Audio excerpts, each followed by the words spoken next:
Okay guys, hello and welcome to the Space Launch System tutorial. As I am a real genius, I kind of captured all this stuff the day before and forgot to switch on my microphone, so I'm kind of narrating right now the things that I did yesterday. Nevertheless, let's go. This world is a mix of the STS 1.0 and 2.0. So we have those same Launchpad that we used for the space shuttle, but I kind of did something else. I put on all the buildings and stuff that I had from our very first STS that was completely in space, and I put it all over there.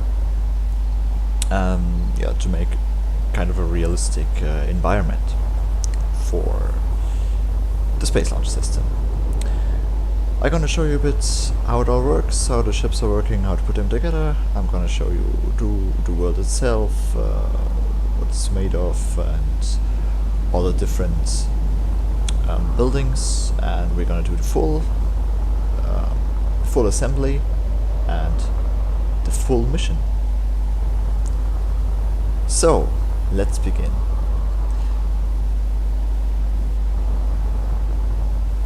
You're gonna see right here the press site. This is where all the visitors are sitting that have the honor to watch it live right before their eyes. Just more for the press site. Next to it you're gonna find the launch control center and the vehicle assembly building, or now it's called the vertical assembly building. Very large building, very high. Over there is normally the runway, which is still situated over there, because it's very difficult to move this runway, as you can't find flat and even plates in Space Engineers that easy. So I left it over here and did not transfer it over there. So it's kind of a mix of realism and science fiction, but nevertheless I don't think that is disturbing anyone. One new building is the tower, the control tower, with a green and white light indicating a military airport. Just a light feature for this. And apart from that, of course, the whole launch complex 39 with the two launch pads 39A and 39B. This is 39A, over there is 39B, where the launch system is located. And you see it's some markings and pistons and landing gears. We will see how that is working later on. Those two are basically completely identical, so you can use either one. On top of those landing gears and pistons is the mobile launcher platform, and on top of that the space launch system. NASA's newest rocket for sending crew and cargo into space.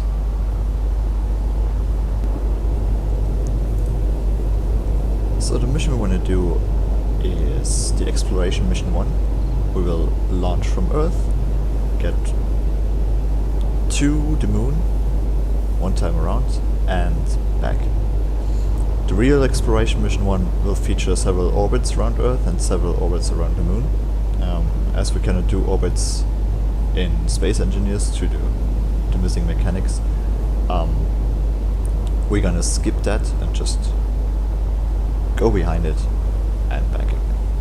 So the spaceship itself consists of the 4 engines. These are the orbiter engines, actually.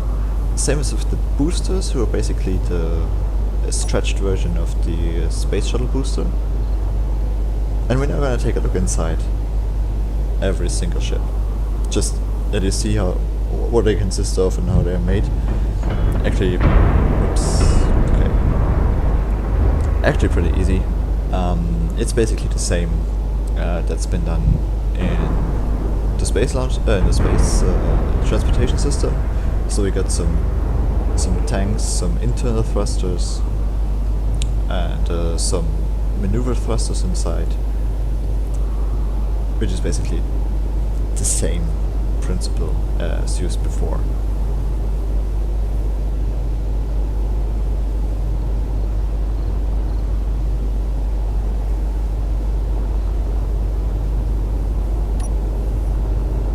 If you go through on top here, you will see that there's still plenty of space inside, so there's no problem to put some more thrusters if we get a heavier payload, or if we ever have the idea to advance this a bit more and we need maybe more thrust. We can put a lot of thrusters in here, we can put a lot of more tanks inside here.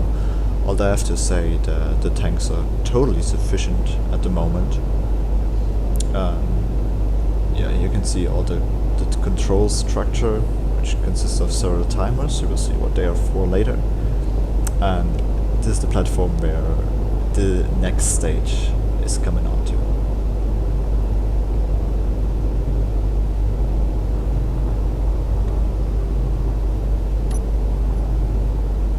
All the boosters are basically the same. Also the same as the older boosters. They're just a bit stretched.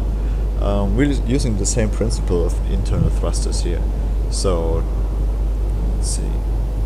We got, of course, the visible thrusters down at the bottom, but there's also second. Okay, so here's the ones you can see. Identically are around there. The second stage of booster engines, and here's the third one, and you can even put some more thrusters around there. It's no problem. So if we need again some heavier payload or something more, we can put more thrusters inside. But actually they are quite good for their 123 seconds journey. Inside the same, you know, from our auto thrusters, some auto boosters, some internal thrusters, some gyroscopes, and all the conveyor systems and stuff. So that's basically the same. Basically, the stuff that we use for years right now. The second stage is called the ICPS. It's the interim cryogenic propulsion stage. I had to read this from my notes here. Very easy second stage. Got a big thruster on the bottom and a tank inside. Some more maneuver thrusters and the control units for that. Basically very easy. It's just a fuel tank and a thruster and a bit stuff around. This second stage is to accelerate the whole system in orbit to get enough speed to go to the moon. So that's what I read off NASA's website. You can see the remote control, also some timer blocks. And on top of that is the service module, which is covered up by 3 panels. I'm gonna remove one of them. Those panels cover the service module, and actually the service module is also only a tank and some thrusters. It is a very important chip, as this is your only source of thrust when you are in space. So when we go around Moon and back, this is the only thing you have, and nothing else, because the capsule, you'll see later on, has no thrusters at all. So we will need this for most part of the mission. It's very important. You can see the capsule sitting on top here, covered by the service module on the bottom and the launch abort system on top. It has 2 cockpits. The second one is a bit tricky to reach. You will see that here. We saw the first one just later on, and this is the launch abort system, which is to save the crew in case of any major malfunction during the launch, which is actually pretty important. We just saw the Soyuz rocket problem. One of the boosters had a malfunction, and the crew is okay. They escaped via the launch abort system of the Russians, the Soyuz launch abort system. And Apollo also had one of those. The space shuttle didn't have any of this, and this is a very important system. Hopefully never used, but very good to save the crew. So what we do now is we're gonna delete this ship. Just be careful, those panels are only connected with landing gears to the service module. See you later on. I just want to completely empty the mobile launcher platform and the stuff that's laying down there. So this mobile launcher platform is a lot higher than the one of the STS. We don't have any lift inside, so actually there's a lift that brings the astronauts up, and then they can go inside via a bridge. We have our jetpack for that, so it's pretty complicated to do with space engineers, so we just skip that. You can just go up, and it's more for decoration than anything else. Huge platform. The rest of it is basically like the STS mobile launcher platform, so it just got a big hole inside to cover up all the thrusters, which is different from the MLP of the STS, where every ship, so booster, other booster, and orbiter, had their own like hole to get a thrust through. And here's just one big major hole inside. Okay, cleared it all up. Now the question is how to get this giant platform from the Launchpad to the VAB. Usually we put it all together here. I used to do that with the space transportation system. You got a station for boosters and DT. But this time we're gonna assemble the whole system inside the vertical assembly building. And what we need for that is a crawler.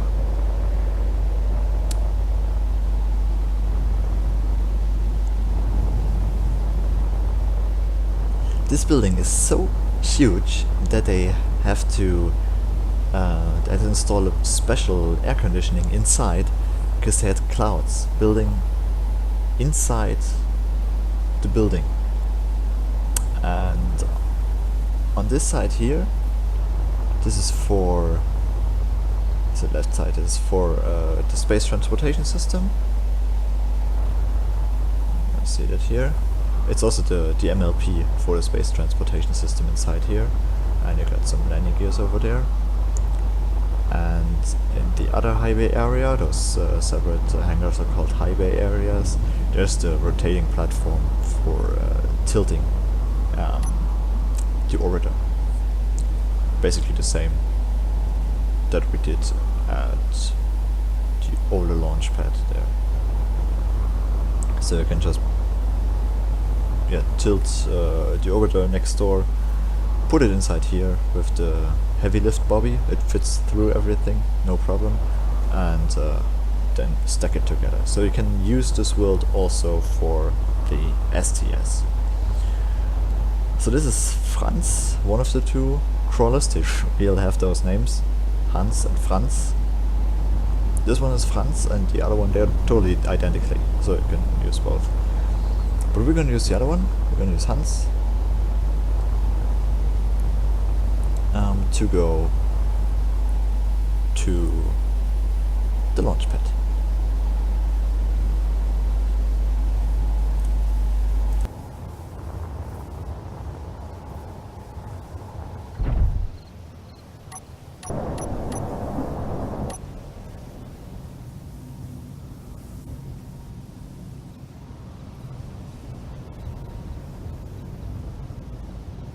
Okay, so how to drive this thing? Usually you can press the W button all the time, but this ship is limited to 15 kilometers per hour for safety reasons.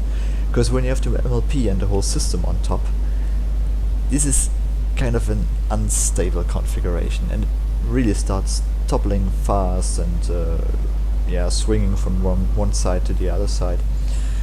So what I did, I put a kind of an override for the wheels onto this, and you can see with the buttons 2 and 3 you can easily keep this override, then you will be limited to this 15 kilometers per hour, which is around 4 meters per second. In turns, the vehicle slows down a bit, but you see on the straight, it's accelerating again. You can stay on 100% all the time, and without any problems. Just be careful if you want to brake. Best way is to get on the handbrake, but do never ever use P for the handbrake. I have shortcut 1 for the handbrake for a good reason, because P is also the shortcut for switching the locks on the landing gear. And if you do that with the SLS on top, you would drop the rocket onto the crawler. So do not do this. Use the handbrake shortcuts on your HUD. There's another thing. If you want to use the W button, you have to deactivate, it's called inverted propulsion, because the override function is for a specific turn direction of the wheels. So if you look onto the wheel with the override, it will say, okay, I'm gonna rotate it clockwise or anti-clockwise. So that the opposite wheel will also turn in the same direction, clockwise. And that means if you press W, they will move into different directions and nothing will happen. So you can either press W, but then you have to deactivate those inverted propulsion by pressing number 7, or you activate it, and then you can use the override function with the buttons 2 and 3. Choose one. I always do it with the override function. It's pretty easy. You don't have to keep it pressed all the time. Yeah, pretty nice, simple. But if you want to just switch off the inversion of the wheels, and you can do it conventionally with WASD. So now I'm going to show you what these markings are for. It's just an optical mark, because there's not a lot of space to the sides for the crawler, and it's a huge vehicle, so be careful not to hit those pistons.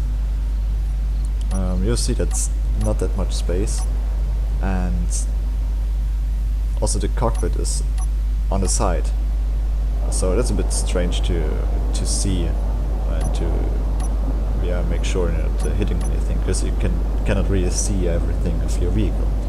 So just make sure this white bright strip is in the middle of your cockpit, and then it should be very good. It should come in pretty nice. You're gonna see that later on. Yeah, you go a bit forward, you will see that there are some markings on the crawler and at the MLP, some yellow markings, and just be kind of in the middle of everything. It's pretty symmetrical, so there shouldn't be any problem. Let's see, there are 2 cameras on top, and they are looking at those white boxes.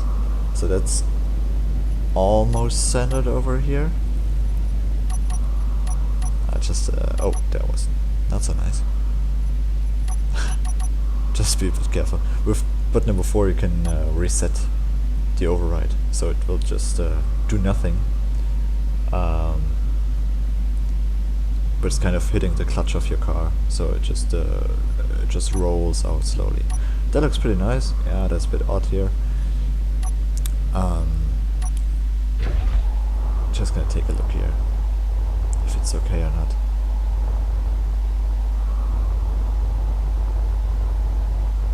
Yeah, maybe going a bit backwards. But actually those merge blocks don't have to be exactly overlapping. So if you have a small gap to the sides, it's not that bad. As soon as they are close to each other, they will connect automatically. Still, I'm gonna go a bit backwards, and now you can see. Oh yeah, it was a bit too far, I guess. But that's okay.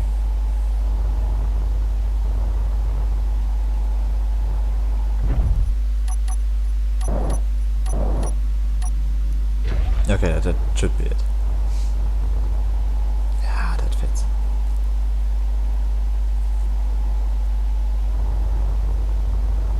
And this one as well.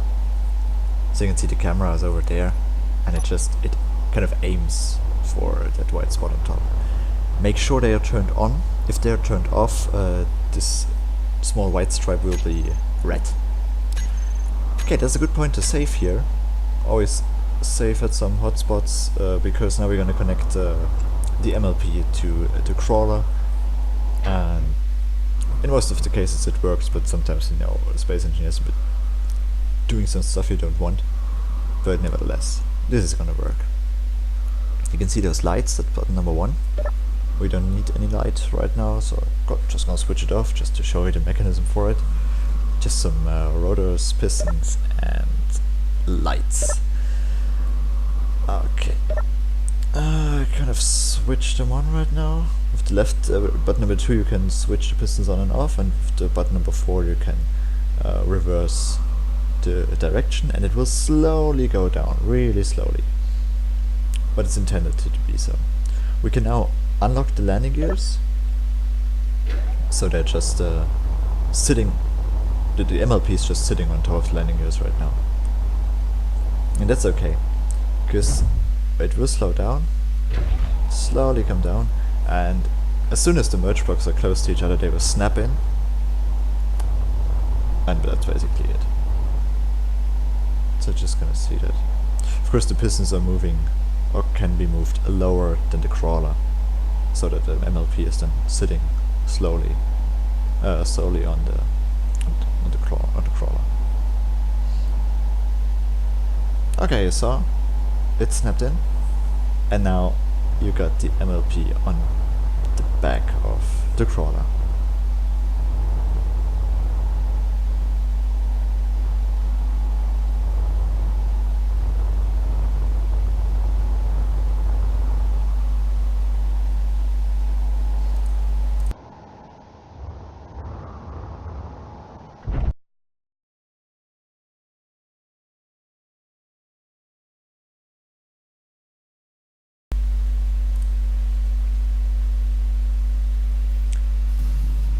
Okay, I accelerated this a bit, because we're doing the same way backwards in a few minutes. If you thought the Launchpad was narrow, then you will see that it can be a bit more difficult as well. Be very careful, it's only a few centimeters, just like in reality, between the left and right side of the MLP. Just drive in straight and very slowly. Don't worry, it will fit inside, it's no problem, but still try to make it slowly. You'll see that there are two arrows. With your crosshair, just go between those arrows. You see it's set those stoplights is the crosshair, and the arrows pointing towards each other. Just go straight forward. The stoplight will tell you when to stop, and be ready to hit the handbrake button on that point. So stop it right now. No problem, you can see that this is perfectly aligned.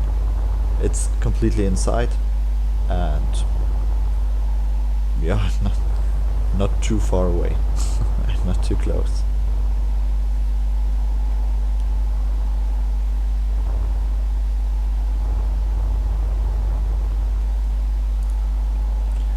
So what we're now gonna do is we'll paste every single ship. We could do this with those landing gears over there, but actually those ships are designed to float free even in atmosphere. And be careful in which direction you're moving it, because you're gonna see it looks like this is okay, but actually it's the wrong way around. The left booster always has a big black marking, and this is the correct way to align it. But it's no problem, because I have some hints how to do that. Don't worry, it will fit inside without any problem. Just takes a while, and it can hold itself in the air. What you see is those little poles that indicate you that this side has to be away from the launch tower. Of course you gotta remove these things before you go, but they are at every ship, and they just show you in which direction the ship has to be turned. You also got sort of those flags or poles, however you call them, down below, and you will see if you move the other way around you're gonna hit that launch tower probably. That's what they are for. They prevent you from going too far in this direction. So just remember, the pole has to be away from the launch tower.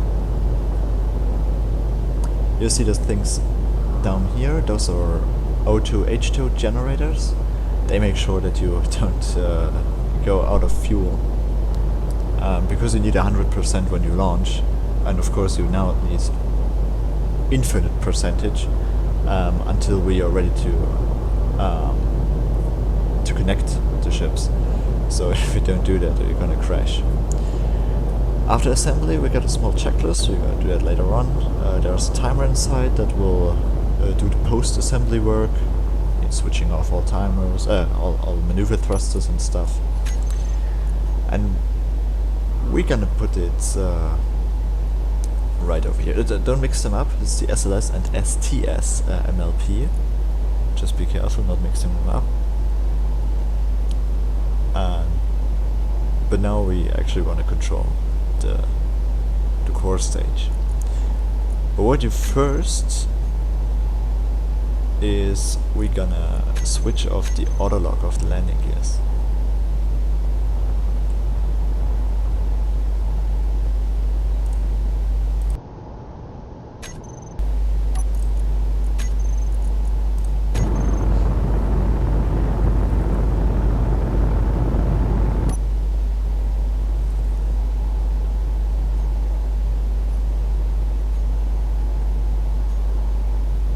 Okay, so we got a remote of the core stage, and a bit difficult is that the remote controls, they are all facing in flight direction, with their bellies towards their bottom towards the launch tower. That's a bit difficult for the assembly, but it's a lot easier for later on flying. So we're always looking kind of upwards, and you gotta press the S button to descend the aircraft. That's a bit difficult at the beginning, but you're gonna get used to it pretty fast. It's just a bit difficult in the beginning, but no problem.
Further here.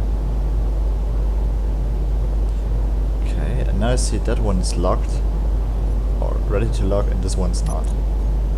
So I'm still gonna put in more.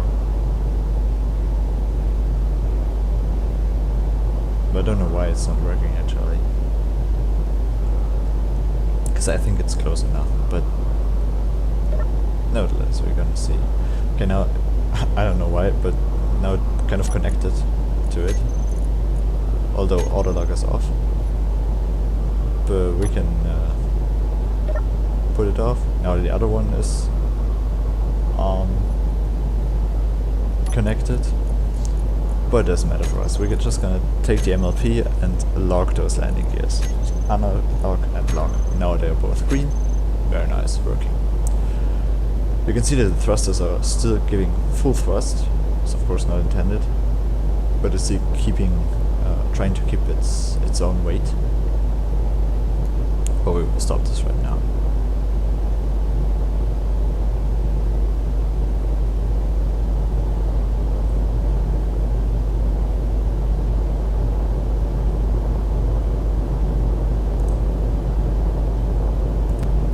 For this we're gonna use the post-assembly check. So we take, actually we can remote the core stage here. This is always in group 9, button number 9. So this will make a transportable configuration. So it switches off the gyros, it switches off all maneuver thrusters, because when you go with the crawler, this can be quite dangerous if there are any gyros or thrusters on with those ships. Best is for them they would be kind of unpowered. Because the crawler is fully capable to move the whole system, that's no problem. It's just when they have thrusters inside and they are all connected just with landing gears, this will not work. It's kind of a high risk of crash time. So so you are just switching off all thrusters, all gyros, and that's working fine. The whole thing is now that we have to kind of remove the generators, so it should be all filled up. You're gonna check this right now. You can cycle through those tanks a bit, just randomly see that they are all filled to 100%, which is good. Just going through here some of those. And so no problem, you can just remove those. You can remove that one.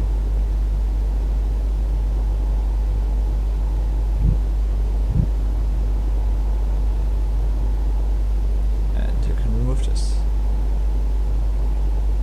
Oh, I kind of put a hole inside. Luckily there's a color picker right now, so you can just use the color tank and put a new plug inside.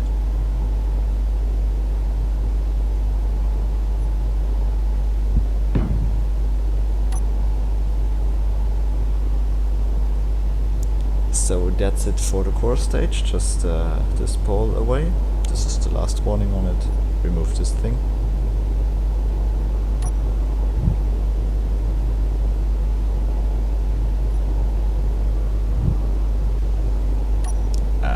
We are done with the core stage.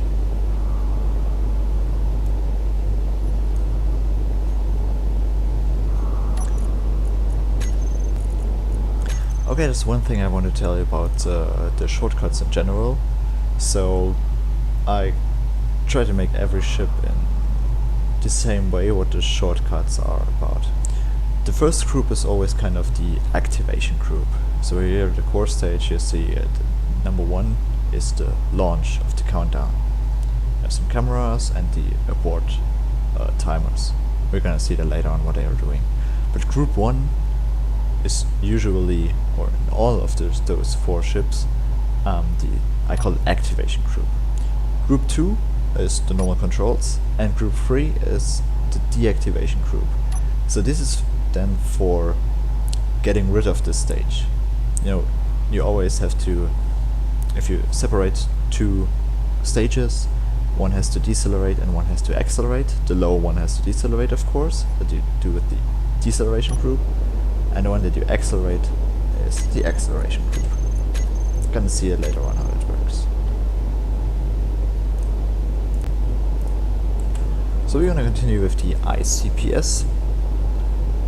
Same principle here, just turn around. The pole blocks have to be away from the launch tower.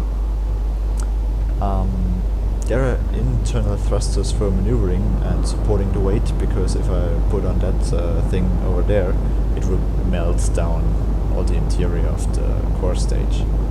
We don't want that. We just gonna get slowly inside here. And good thing is there's a camera on the bottom. I'm gonna see where it is.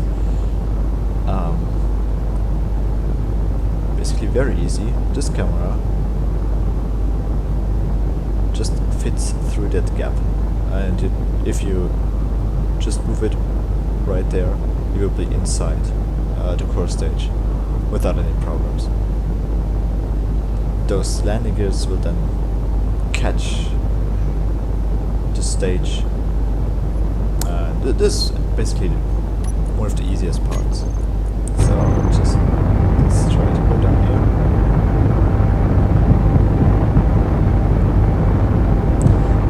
Also keep in mind that the remote looks in the other direction, so it's the same as with the core stage. I'm now pressing S to descend. Just a few sparks, that's not very bad. That's basically it.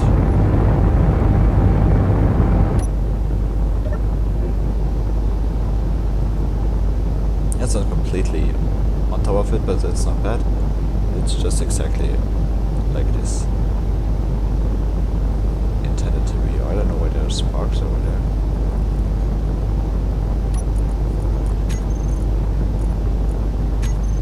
And now we have some cameras in group number 9 of the core stage, so we can control how it looks like.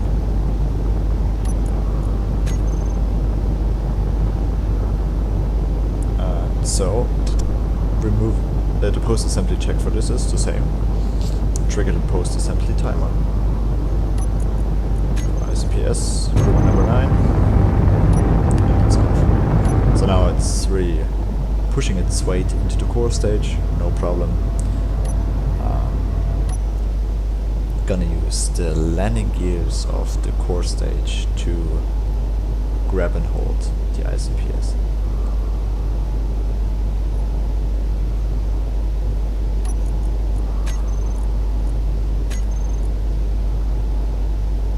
CS gear. Just checking if there's the landing gears. They are locked. Can control, they are both in locked position, no problem.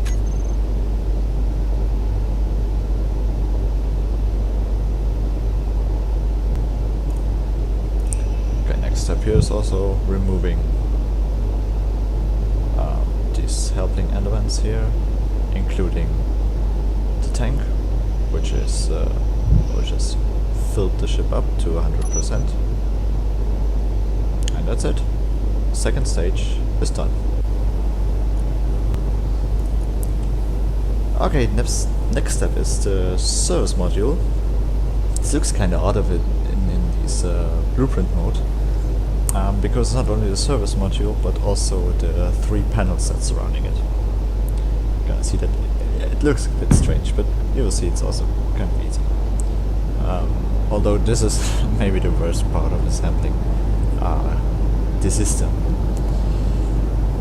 Those 3 panels cover up the service module. I tried different things with pistons and timers to do this automatically, but it always kind of toppled and was shaking around and infinitely destructing itself. So we cannot do this with pistons and timers, not at the moment. The other method, of course, not so nice, but working, is putting it with a separate chip onto it. So those panels, they have our own energy, a small reactor, they have landing gears that will get onto the side, and some gyroscopes and timers, and that's basically it. Use later on how that works. It's not, maybe not the best method, but it's working, and I'm fine with it for the moment. So you're gonna see it right now. Okay, so what we need for this to assemble is an auxiliary ship, we will not use the heavy lift. We only use the heavy lift for the orbiter, but in this case we can use the small Bobby Tripower with those landing gears. Just be a bit careful to not crash around here.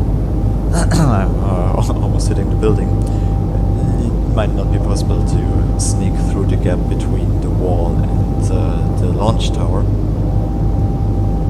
So, no problem. You can just go in from the second highway area.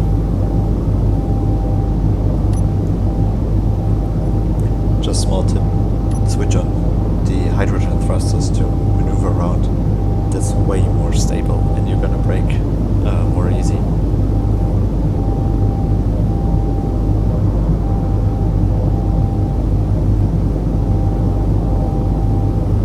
So there, yeah, exactly. So what I try here in the beginning is I try to take those panels at first and put them onto the free floating servers module.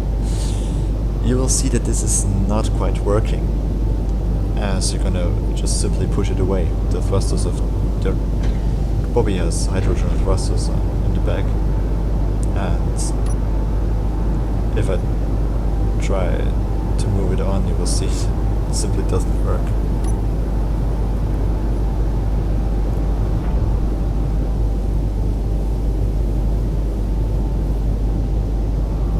So I'm gonna down here, try to put it on.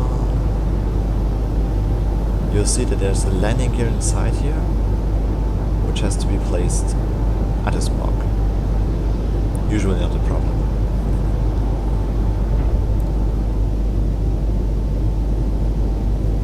But as we will see, when I try to connect both of them, get it to the right position, I'm kind of pushing the station, the ship away.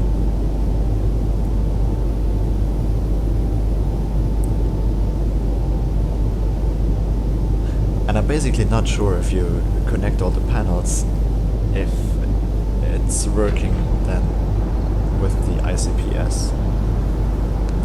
So what we will do right now is we're gonna put the service module onto the ICPS. It's actually no problem. It's right there. You're gonna aim for this this ramp block just below the landing gear. So from this point of view, below this landing gear, and just come down. And try to be as exact as possible, because this makes it a lot easier later. Okay, so see, pretty easy, pretty nice.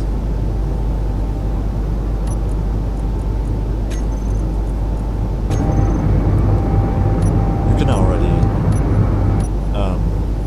go to group number 9, shortcut number 9, and do this post assembly. And this is the ICPS, and I just connected the landing gears.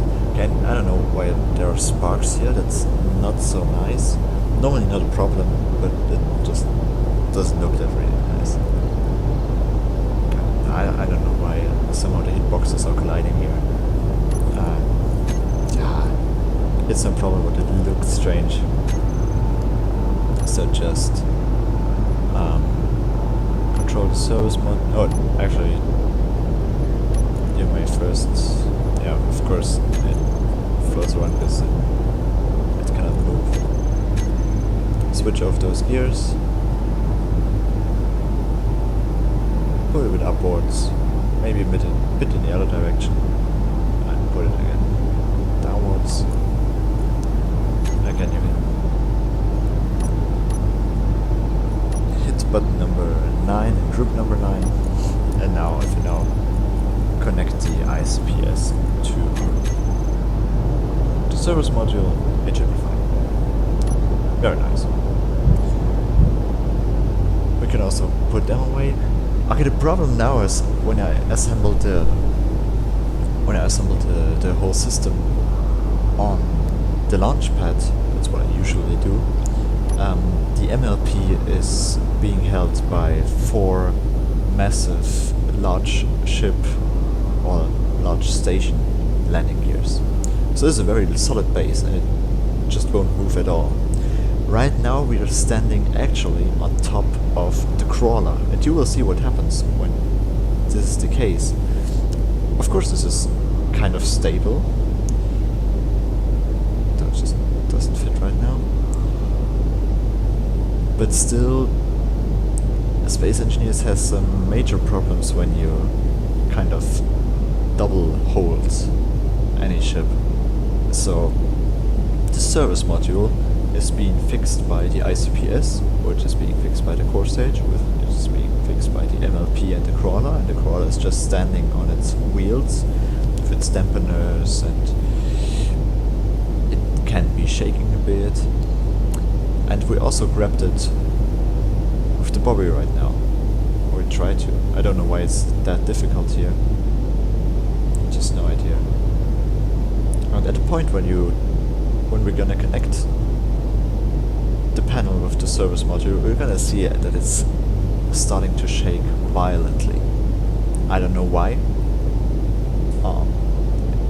It doesn't look very nice. I could just recommend you to put on the hydrogen thrusters to dampen your movement and then just go away as fast as possible. What I do now is I auto-lock the landing gear to have a chance to kind of connect it here, and yeah, this is gonna work. I don't know why it's that difficult right now. Sometimes you're not in the right angle or not in the right position. Sometimes it's the height of the panel. Just gonna go a bit upwards, a bit downwards, a bit to the left, a bit to the right, maybe a different angle. But then we will see when it starts working. That's a bit tricky, I have to admit. But as I said, I didn't find any better solution right now. Just gonna check in here.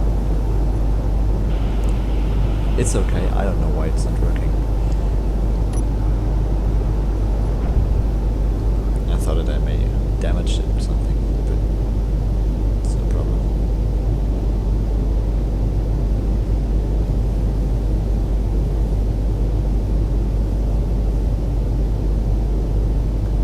The assembly itself is easier on the Launchpad. But for this case we want to do it as realistic as possible and just want to show you that it works. So that's why we're doing that inside here.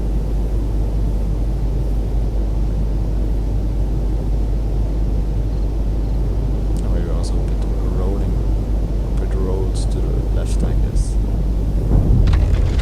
Okay, now it's connected, and I just instantly disconnected my landing gears, because otherwise you will be flying around here very wild, and I think that's gonna damage the whole thing. Switch off the auto lock. We don't want to have that, and save right now. Guess me, because this was also the second try for this.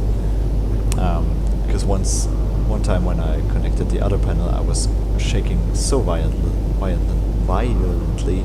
that I hit the booster with the bobby, and that's not good. What we do now is disconnecting those the auto lock of those landing gears here, switching it off. That is the left side here. Just go off on all 3 of those. Otherwise they will grab bobby. And those large landing gears, they really have a huge range.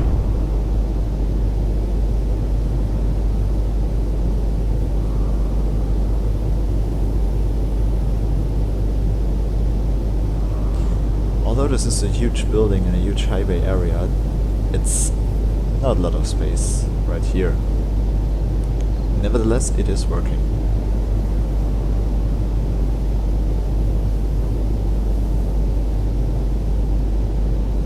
see how far how close I am to the wall.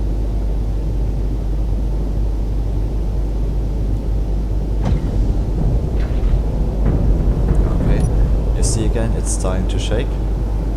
Just disconnect it here and delete some more blocks so you have more movement or more area to move around.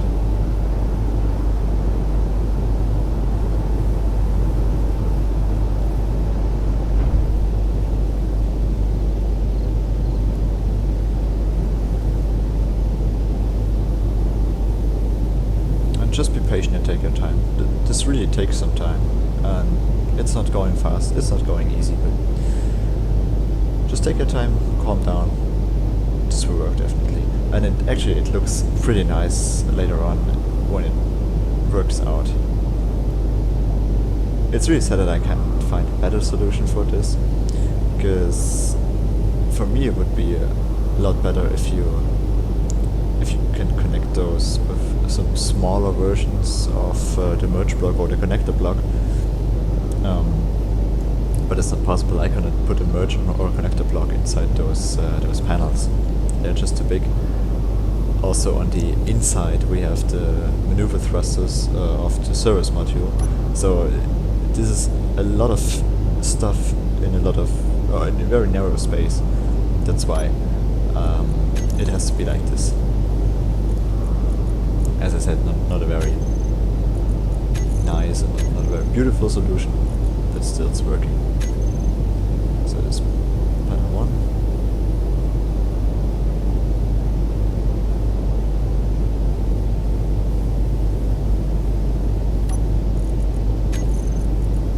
Got more or less the same problem over here. I can try as much as I want, but this doesn't work. Maybe it's also because the other panel is a bit tilted or a bit away. I don't know.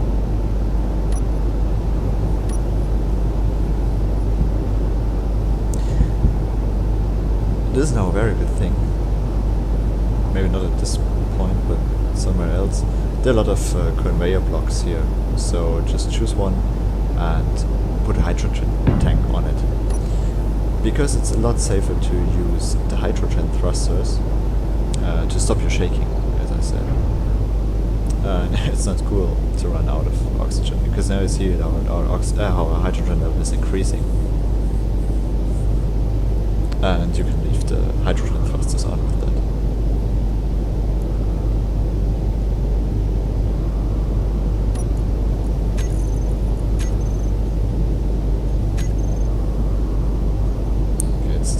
Still unlocked.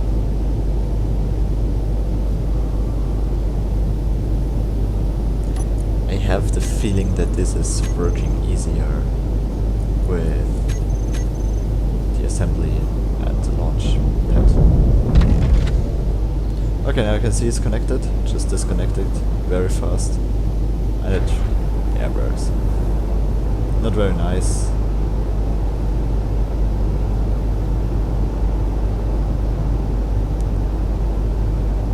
Nevertheless, it is connected. That's okay.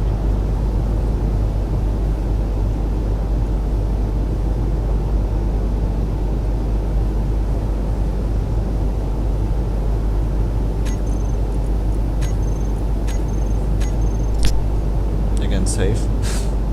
Really good tip for that. Because otherwise, bad things can happen. Really.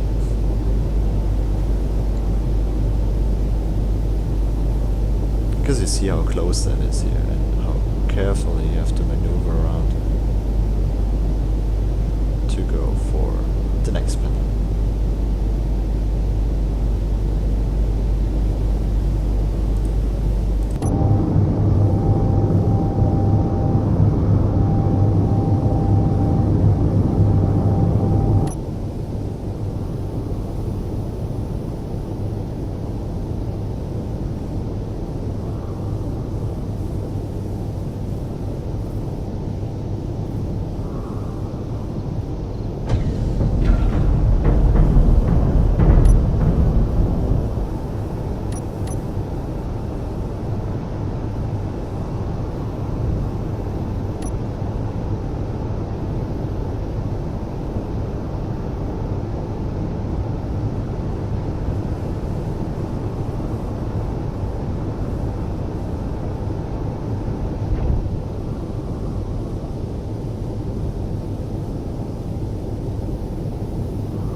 You can see this time the panel is ready to lock.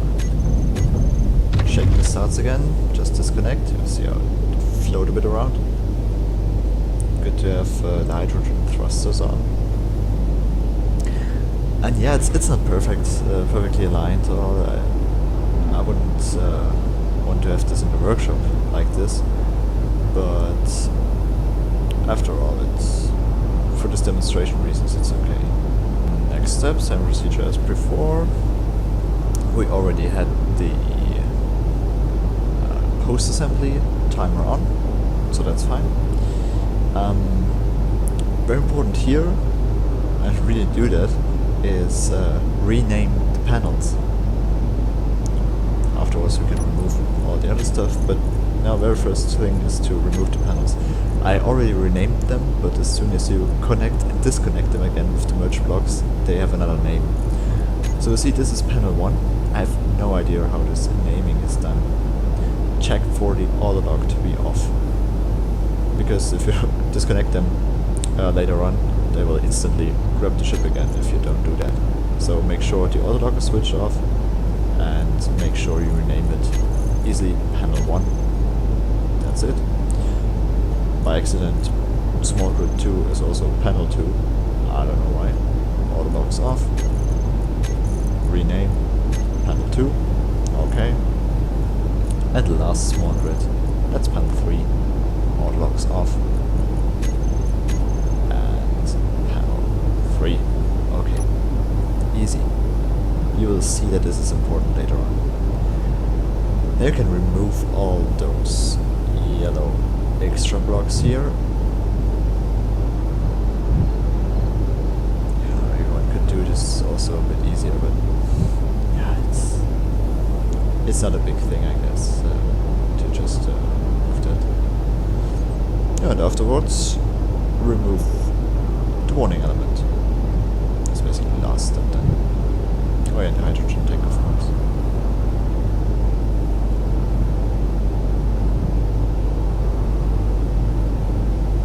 Just be careful not to remove it in a wrong order, that it's not falling down and crashing into the other ships or the MLP. Would be very nice.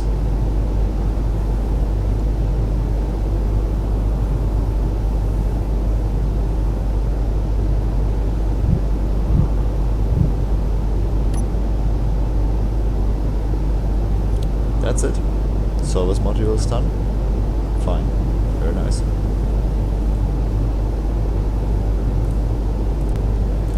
So we're now going for the last ship we're gonna use for the launch, for the space launch system. It's the launch abort system and the Orion. They're already paired. They have a connector block that connects them. There are no thrusters on that, so you have to put this on the ground. You can use the middle gangway here. And the capsule has no thrusters, but the launch abort system, so the small rocket on top of the rocket, has a lot of thrusters. So just try to get through here.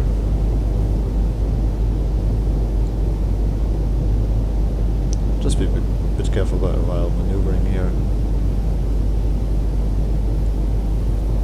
Is a large building, but still happens easy that you touch the walls.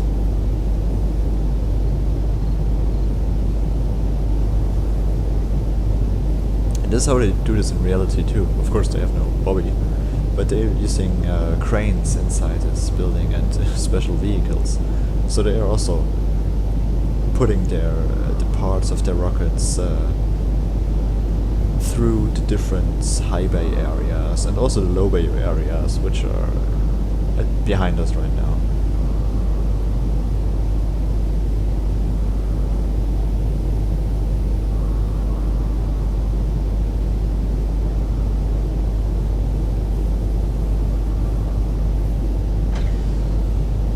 Okay, I'm gonna grab it here.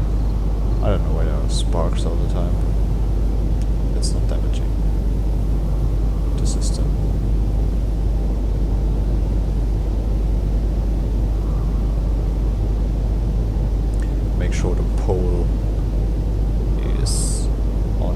side, so away from the launch tower.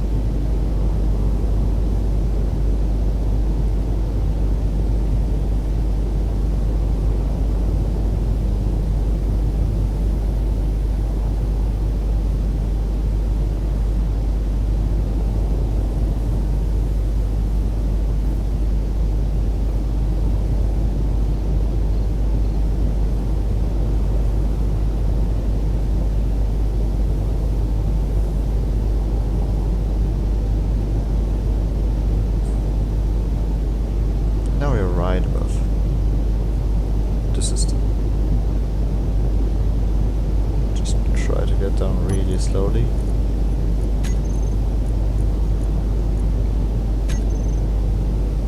Yeah, don't try to mix up those cameras. I thought, okay, I got the camera on the service module, so no problem.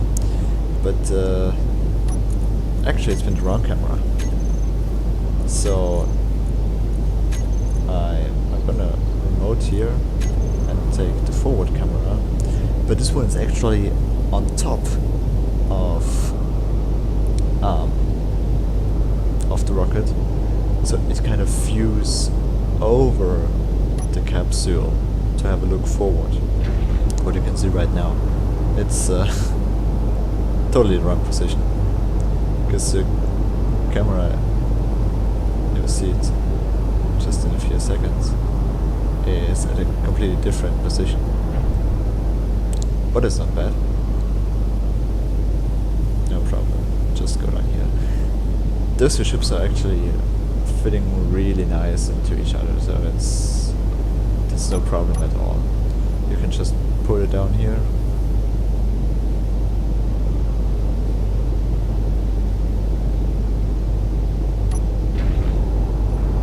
And if you now just take a look at it with an angle.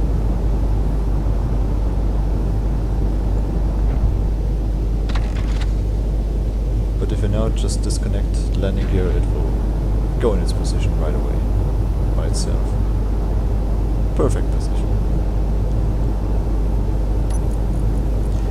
This time it's the other way around. You have to grab the service module from the Launchpad system. That is to make the launch abort possible with only one timer. So if you want to disconnect from the service module, you have to release it from the Orion capsule. Okay, there are no thrusters or anything else, just remove this. And that's it. This same configuration you also have when you load the world from the workshop. Let's just get back Bobby here. Oh, there's actually a gap on top. We can go through this. Easy.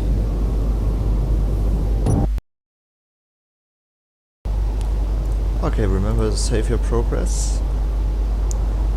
Because now we're gonna move that whole thing to the launch complex, or to the Launchpad. Cool thing is that you can use both cockpits.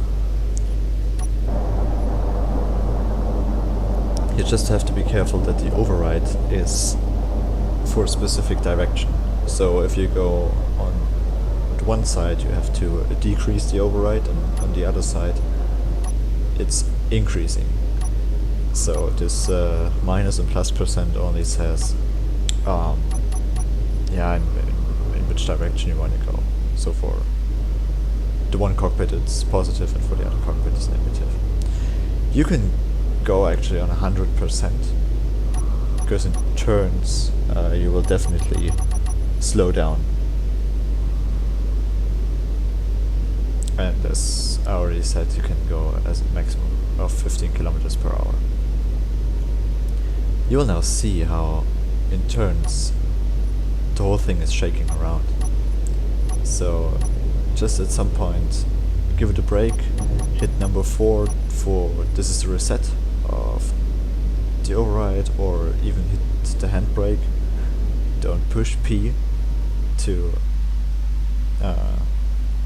activate the handbrake or you're gonna lose the rocket. Just hit button number 1 if you want to brake. Now you can see how it topples from one side to another really slowly. Be careful of that, really. It can happen fast, because it's a lot higher than it is wide, but still just go slowly and yeah, not so aggressive, and it should work.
Now the correct parking is even more important. But actually those platforms are wide enough. So even if you're not exactly on the millimeter, it's not a problem. You just have to be in the right position that the landing gears can push you up, that they can support your weight. Just try to get straight. Best is to brake down before you're there. And just take a look how much space you have to the sides, and then just go straight forward.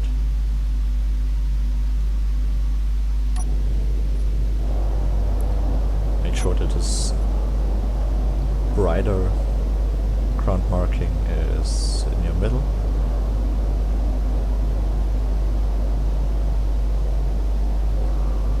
And then slow down gently.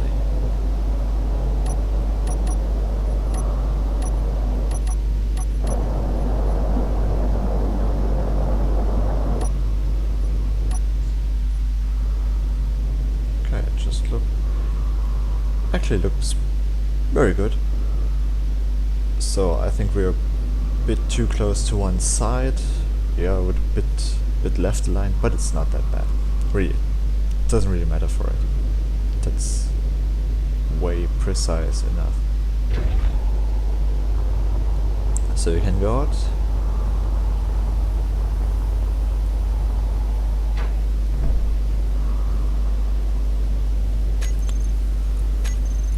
Yeah, safe is also always a good idea, as we made it to the launch pad.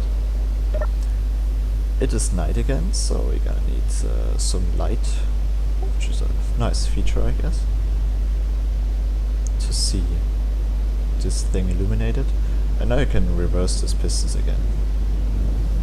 So you slowly move upwards. What you should do, they're now in the yellow position. Just wait until the crawler slowly is pushed up as well. So you can see how the crawler moved up a bit. You don't have to make it deviate over the ground. And this is the right time to switch off the merge blocks. It's enough to switch off the merge blocks of the crawler, you don't need the ones of the MLP.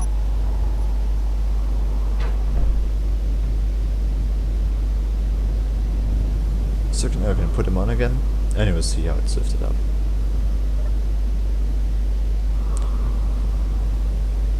Also connect them, they are now green, they are locked. And this is a very stable and static position. So we can now drive away the crawler again, and I'm gonna speed it up here.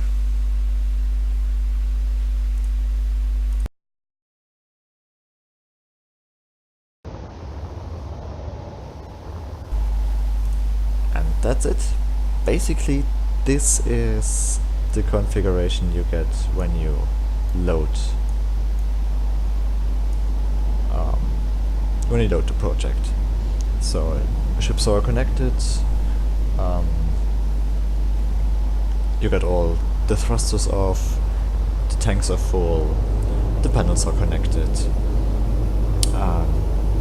You can check through different things right now. Always make sure you are in group number 1. Make sure the inertia dampers are on every ship. Do this for every single stage. So ICPS, also dampeners are on, and we are in group number 1. Very important. Service module.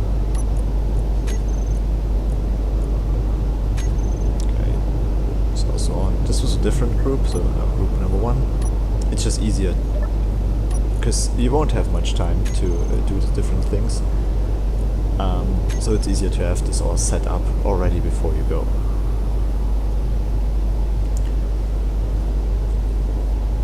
So if you're ready, just save once more. Okay. To go. I'd recommend, if you're doing it alone, take the upper cockpit. You got 2 emergency checklists and a small description inside. You can't see anything because your view is blocked right now from the Launchpad system. But later on you have a clear view, and at that point it's more important to see the checklists. If you want to, you could also do it from the other cockpit. You can reach it via this bottom entry. You have all the different phases. And that's maybe the right point to go through these phases. What we do later on, step by step. You can read them over here. Those text panels are named. So phase 1 is the launch of the core stage. You just control the core stage and take the first group shortcut to activate the 30 seconds countdown. Then you have to remote the MLP, and at T-6 the core stage ignites, and T-0 the SLS ignite. This all automatically.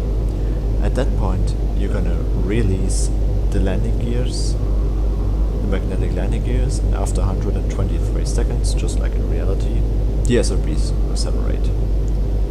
In phase 2, when you are at around 0.15 G, you're ready to separate the core stage. You then remote the core stage,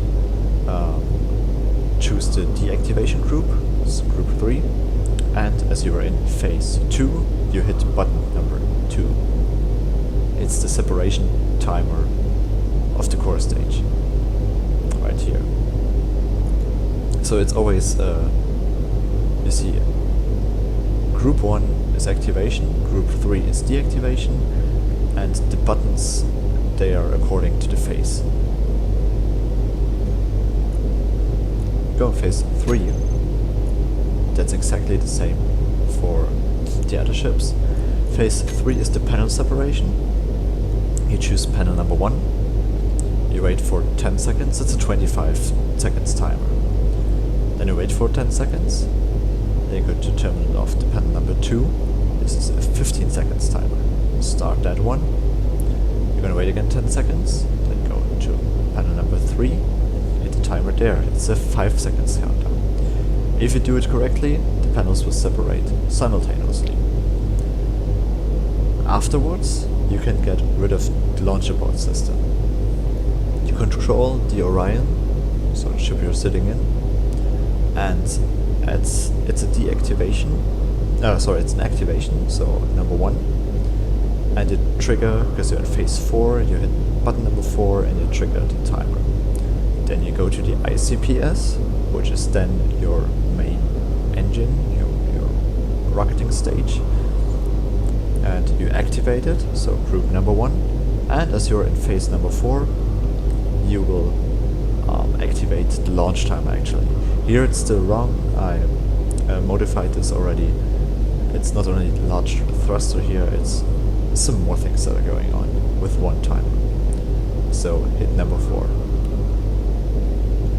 You will fly with the ICPS until you are in space, and when you're on course to the moon, you're gonna get rid of that. So take the ICPS, deactivate it with number 5, phase 5. Then remote the service module, activation group number 1, phase number 5, button number 5. Also a timer.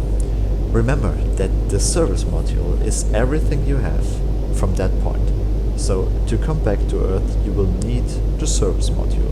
You don't have any second chance. Phase 6, when we are back in orbit, remote the service module, deactivate it, group 3, and this is also wrong here, it's not number 5, it's number 6. Then you can put in landing gears of the Orion, you can switch that, and the last phase is the landing. Landing itself is done with some parachutes. Caution, the parachutes do not have auto-deploy, because space engineers have some trouble with terrain and terrain heights, and so just stay focused and look for the ground. And basically here it says 100 meters. Well, that's a bit close, but really, when you hit number 7 to activate those parachutes, they will break you down almost instantaneously. So when you are really, really close to the ground, hit number 7 and it will slow you down. And from there on you're gonna go down like, I don't know, 6-7 meters per second, so it's gonna take endless to cover up the last few meters. So that's it. I already corrected those mistakes over there, so it's not service module is not 3.5, it's actually 3.6. The right separation, but that's no problem. Okay, so that was the briefing. It's pretty cool when you do it with two people, so one has always the whole faces and one has the better view, and yeah, you can kind of separate it a bit better. But it also works with one person very well. I only did it with one person up to now, so that's not a problem.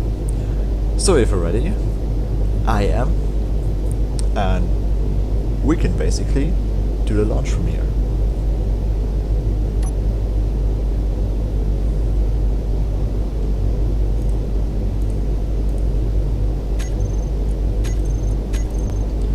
So just choose the remote access for the core stage. Hit button number 1 30 seconds from now. The counter already started. We now take the SLS MLP, take one of the two cameras, it's left and the right SLB. We're gonna take a look at the left one right now. And now you're gonna wait. Got about 15 seconds, I guess. Remember at T-6 you will see on the right side of the screen that the core stage is igniting. That's T-6. And at T-0, as we booster are going on and we are lifting off. So welcome to the main flight of the space launch system. Go back to the Orion stage, always make sure which ship you are controlling right now. So this is Orion stage, remote access, the core stage. You can look, we got again small, let's say Easter egg, after about 35 seconds is the region. You see now where the engines are throttling down because we are going to maximum dynamic pressure. It doesn't do anything to the space engineer's physics. It's just a small gimmick. See that throttling down, and at around 15 seconds later, the thrust is increasing again to full. Okay, and from now on, just have a nice ride. There is a GPS marker right overhead. You can aim for that, which is basically just marking the beginning of the orbit of the Earth. Just so you have a reference from top to the bottom.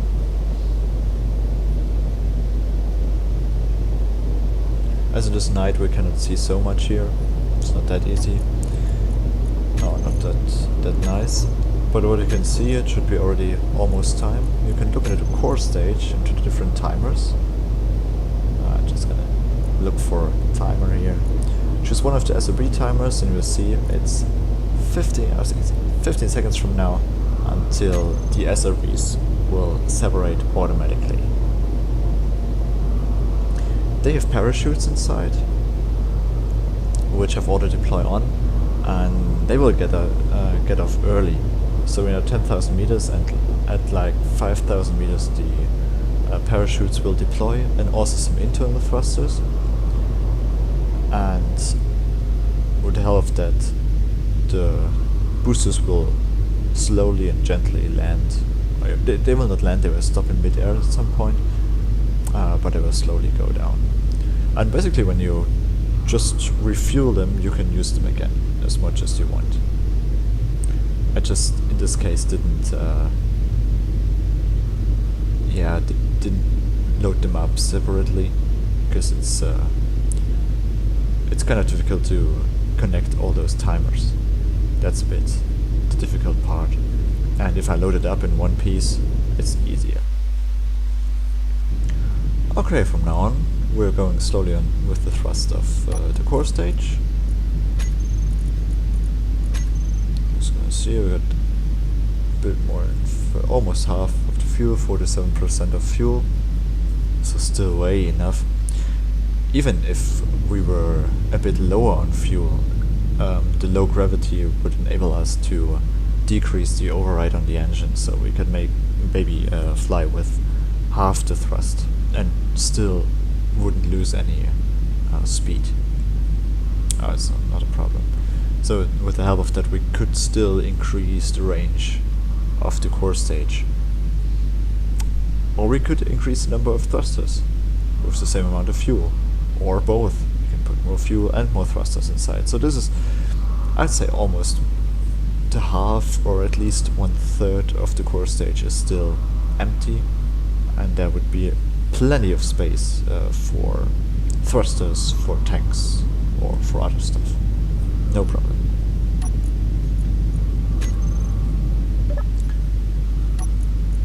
Okay, time to look at the next phase. Next is phase number 2. Just for remember, 0.15 G, remote to core stage, and put the deactivation group number 3 and phase button number 2 to deactivate core stage. Afterwards, phase 3, the 3 panels with 10 seconds apart, very important, separation, and then the LAS separation, which is the Orion chip, the LAS separation, and then the ICPS increase. So we are right on point here. Control the core stage, hit button number 2, and you will see core stage separated. We are back into the Orion. Choose panel 1, that's why you have to rename them. Timer 10, 9, 8, 7, 6, 5, 4, 3, 2, 1. Start this timer. 8, 7, 6, 5, 4, 3, 2, 1, and hit that one. Okay, gonna take a look here. And as you can see, the camera is sometimes moving a bit strange. The 3 panels separate simultaneously. Okay, now I can get rid of the launch abort system. You can see how it's going away. Control the ICPS. Group 1, button number 4 for phase number 4, and you're gonna go away. It's currently on full thrust, but actually at this point, or this gravity, you don't need so much thrust. Actually you can go like 100 kilonewtons on thrust. It should still be enough to get out of the atmosphere. It's just for safety reasons to have the full thrust available right away. We will use the ICPS now to get out of the atmosphere and then get us into the right direction.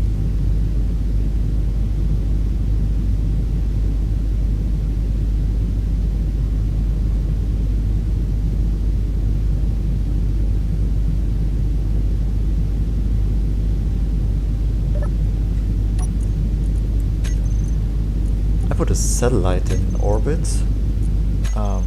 Let's see, as I can control that, I can actually see ourselves over there. Just need to remote that actually.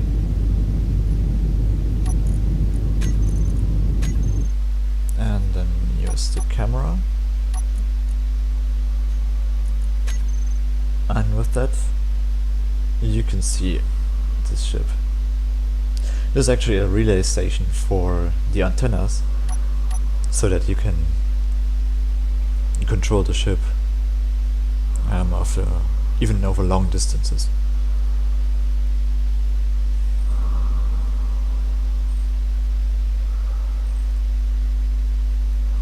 There it is.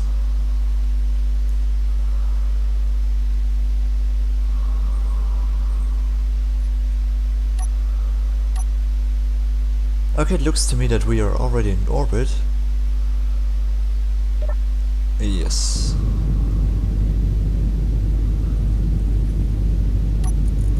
So time to remote again the ICPS and turn towards our destination, which is the moon. In reality, this we would circle around Earth or orbit around Earth a few times to gain the speed. But at this point, this doesn't make any sense because of the missing orbital mechanics. Just use a bit more thrust to really support the maneuver thrusters here. And then you don't need any thrust at all. Just keep a bit thrust on if you have the maneuver thrusters activated. But right now you don't need any thrust anymore.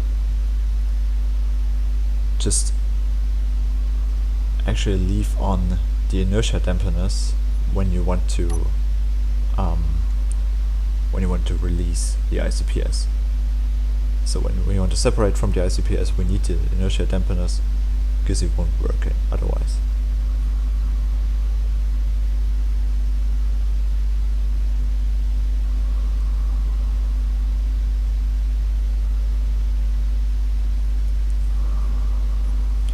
So we are at a point we can look for the next phase. The next phase is the ICPS separation when you're in space and on course.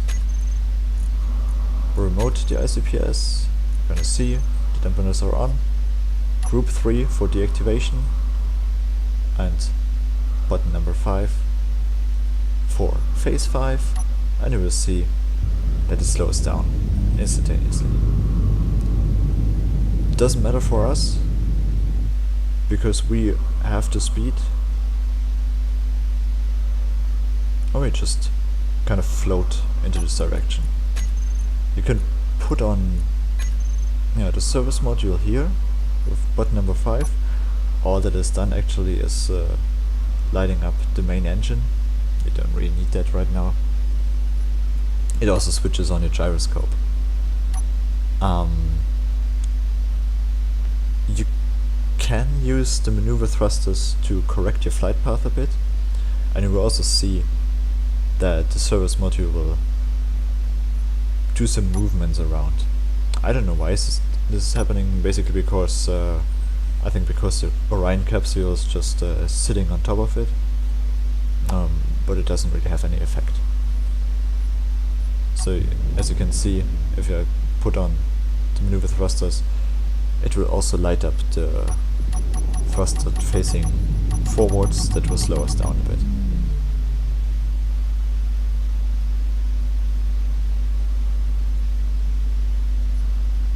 Alright, but effectively we can now just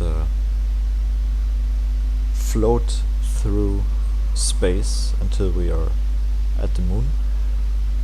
Keep an eye on the game because there are sometimes some rocks or asteroids in the way, we can see them behind us here, that you don't hit them. They can cause, especially at this speed, a lot of damage, and would be quite tragic at this point. Nevertheless, you can now just leave it alone. The journey to Moon takes around 20 to 25 minutes. You can see the distance over there. I have some GPS points. Good point to save. And from now I'm gonna speed things a bit up here.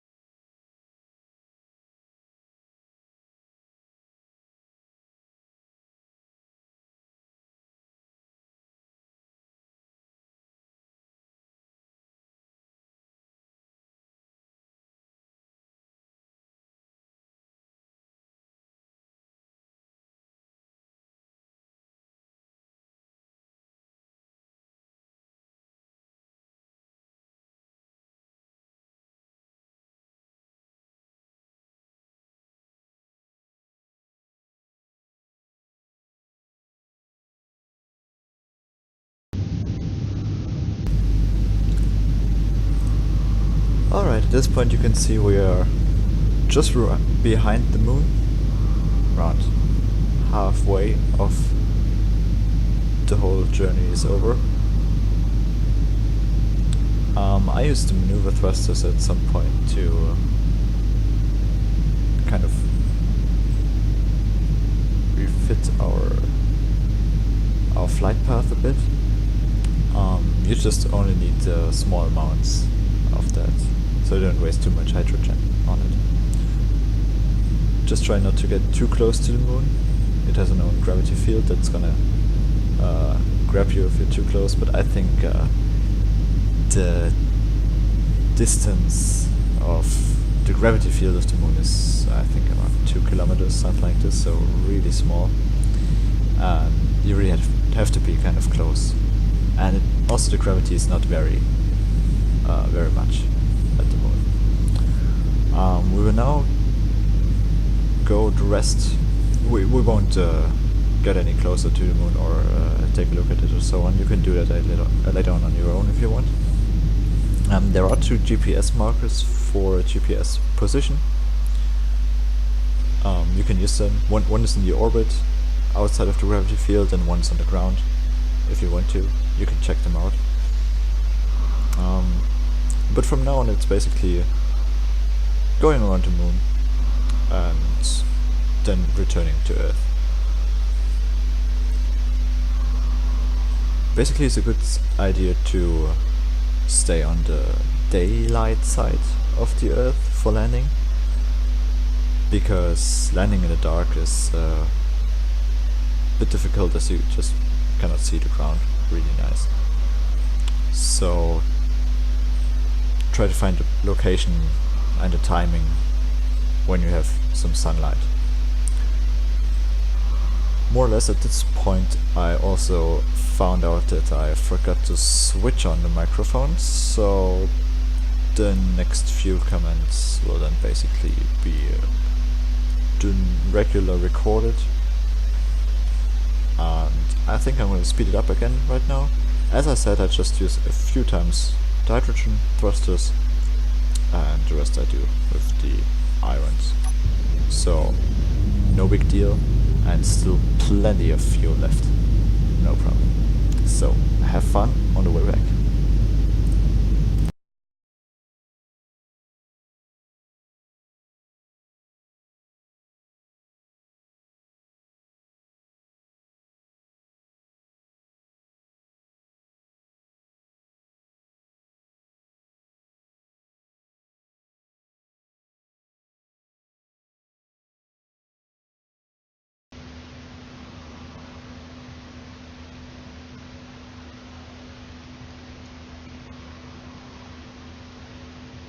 Okay, it's almost done. I don't know why this ship is swinging around like this. Maybe because of the Orion capsule which is attached in front of it. Luckily we got through all the asteroids and rocks pretty well. And we will now steer into the Earth orbit. We're also pretty lucky with the sun, which is now to our side, and we won't have any problems on getting in the dark. The only problem I see is the mountains right ahead of us, but we will see where we come down. Maybe there's a nice flat surface over there. So we're still outside of the planet's gravity, but that's gonna change soon. And actually a good angle to dive into the gravity field is, oh, we're now inside, is around 45 degrees. That gives you a good position for the release, and you don't risk that the service module will crash onto you when you're on the ground. So if you just go like that into the surface, under the gravity fields, the service module will slow down, but when it's only one ion thruster that can slow it down, that one on top here. And this has not so much power to decelerate the whole ship to 0. So at one point it will come towards you and may crash into you. So it's a good idea to do start like this. 45 degrees angle nose down. Put on all the thrusters here. And what's happening later is actually only that those braking thrusters will go on. So I will switch off the override for this. Let's take a look inside here. The Orion capsule, and this is now actually phase 6 separation. So we remote the service module. Actually that's wrong, I gotta correct this. The service module separation timer will start, and then we can unlock with 2.6 the landing gear of the Orion, which will definitely unlock us or disconnect us from the ship. So from that point we're just in free fall. And the only thing this timer will do is it starts all the maneuver thrusters, and because you have the dampeners on, it will try to slow your ship down. So that is how the separation is going on. So right now we're just putting this to disabled, and we can actually put it off here. Now, number 6. Control this ship. Number 2. Number 6. And right now, it's already happened. The service module is separated and we are in free fall towards Earth. And now we have no thrusters left, so we've no possibility to steer in any direction. We can of course move around with the gyroscope, but we're just falling. Although we do not have any heat or friction, it's still, of course, more realistic to move the capsule into this direction to kind of simulate this. And now we're just dropping down to the atmosphere. Still got how much? 21 kilometers to go. It's about half of the thickness of the atmosphere. And the parachutes have no auto deploy because they have some problems with mountains and terrain. Could be if I put a random altitude in there that they open way too late. The other thing is they will slow down almost instantaneously. So if I hit the parachute button, like 100 meters later we are already at, I don't know, 4 meters per second descent rate. So, and this could take 4 hours, so if I activate those parachutes in 3 kilometers altitude, it's endless. And that's why we're just gonna wait until, well, let's just see how the terrain, how that looks like. and then we're gonna hit that. The very last phase, phase 7, is what I already explained. The landing, 100 meters above ground, is really enough. Let's say 200 for safety reasons. And you can just open the parachute then.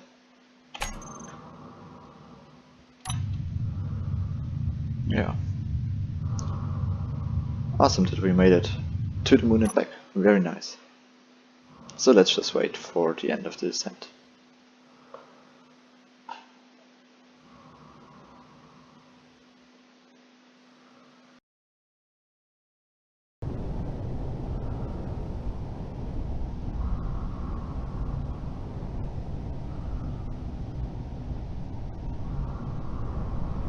Okay, I can see the trees.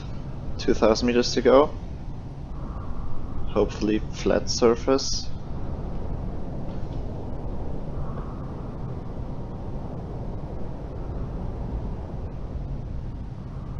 And hitting the parachutes. And that's it. So let's see where our shadow is. Oh, it's over there. Pretty nice. You can see at this point, Space Engineers is really calculating the center of gravity of your ship. That's why we're hanging a bit, yeah, a bit strange in the air here, but it's no problem. Oh, and I hope that we won't topple down here.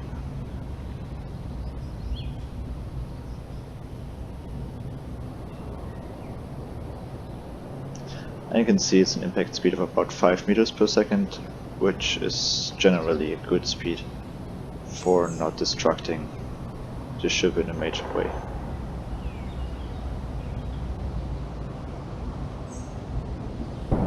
And that's it. Oh, very nice. Very nice. So you can escape from it. And we're done. Back on the ground safely in one piece. Unimaginable that we had to launch such a huge rocket to come back with such a small vehicle. But it all worked very fine. I had a lot of fun, I hope you had too. Once to the moon and back without any problems. Of course, I still need that thing.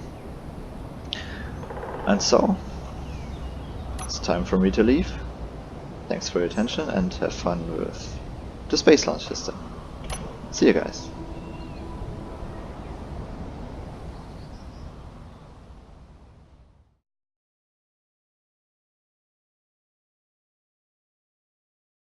Hello Space Engineers, we're back for a special, actually 3 parts of a special.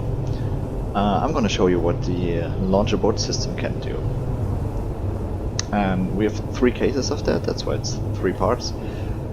Once it's from this point, just from 0, 0. Once from the acceleration phase, between 0 and 100 meters per second, and once from the point where you are right at 100 meters per second. So just start right away. You can sit inside here.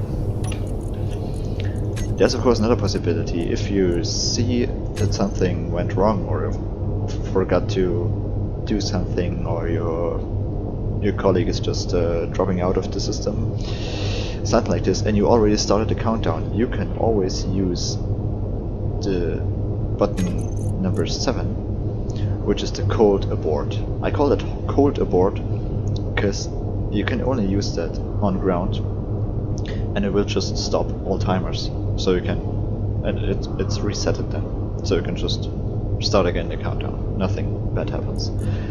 The hot abort is in case after liftoff. You can also read that up there. Because then the core stage will slow down, and that's basically what you want. But we'll see from the other side. So you're on the ground, and I don't know, something burns, something like this. You can just hit. Let's see if we can see that. just go a bit further. You can hit button number 9 and you will instantaneously launch with the launch abort system. That is why the landing gear of the Orion capsule is on its bottom, because I can with one timer activate all the thrusters and those landing gears. So how to continue? Well, I can just hit number 4 and get rid of this.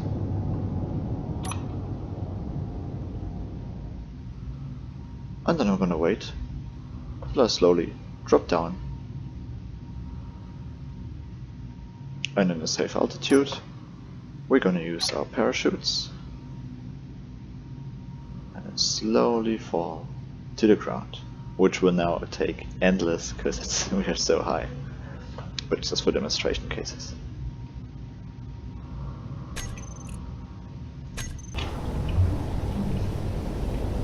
Okay, part 2 is during the ascent phase or during the acceleration phase. Basically the same. You can just read through this, you just put the HUD aboard and control the ship. You just have to make sure you're below 100 meters per second, actually be below like 80 meters per second or something like this, because you still have to accelerate quicker than the core stage. So we're gonna activate the countdown here. Let's see, core stage.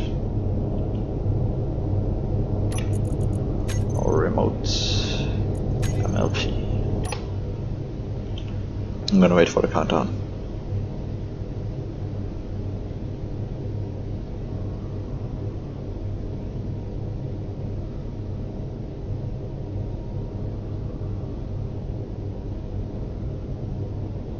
Six, 5, 4, 3, 2, 1. Ignition. Gonna release that here. So now we are accelerating, and we see, oh, okay, something's wrong. So just hit button number 9 and accelerate faster than this. And go a bit away from it. And if you're fine, just hit button number 4 and you're free. You can see how the rest of the ship is still accelerating, and it will still accelerate, of course. I think it may even make it to the orbit in this configuration. Okay, and we're falling down pretty fast.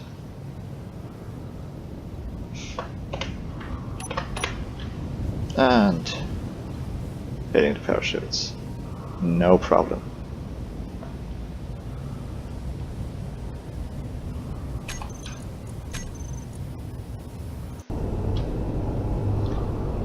Okay, part number 3. This time, when we are already at 100 meters per second, same procedure. Getting on the core stage, activate the countdown. Going to the MLP. This time the right SOP. And again waiting for the countdown.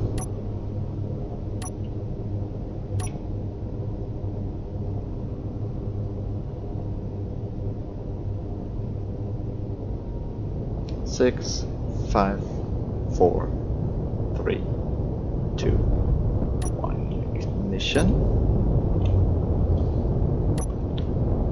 And we're not gonna wait till we are at 100 meters per second.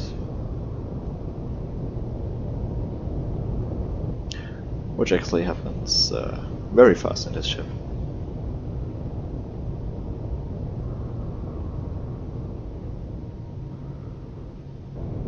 Okay, 99, 100, that's maximum speed. So the problem now is that you cannot accelerate more. Even with the launch abort system, you basically crash somewhere because it's not connected and toggling around, and this will definitely have a good ending. So this time you have to remote the core stage, which is here, and hit there, the button number 9, which is for this, and now you can hit button number 9 here. So what happened is you disconnected the core stage from the rest of the ship, and it will actively break down, because the rest of the ship is not accelerating anymore, it's just getting in free fall, and with this you're really stopping the core stage and release the other stages, so in this case the ICPS, and the rest of the ship will still move a bit upwards, and then you can hit the launch abort system. The only problem with that thing is it's really gonna crash into the ground a lot, and that's not very nice. But still, it's a safer method for you. You still have to get away in a certain way. Okay, then now hit the ground. We're gonna see how that looks like. Okay, first it's time to open the parachutes. No problem. Oh, it just impacted. Okay, while the capsule is still descending, we can go out and we will see what has happened here. Okay, those are the SRBs. Okay, the core stage kind of... Oh, it's actually quite okay. Maybe need some new engines, but nevertheless, it was nice. No hard damage to the rest. So where's the ICPS?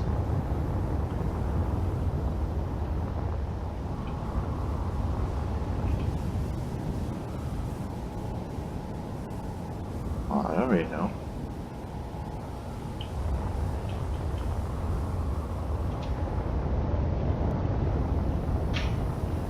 Okay, I found it. That looks like the rest of the ship. Okay.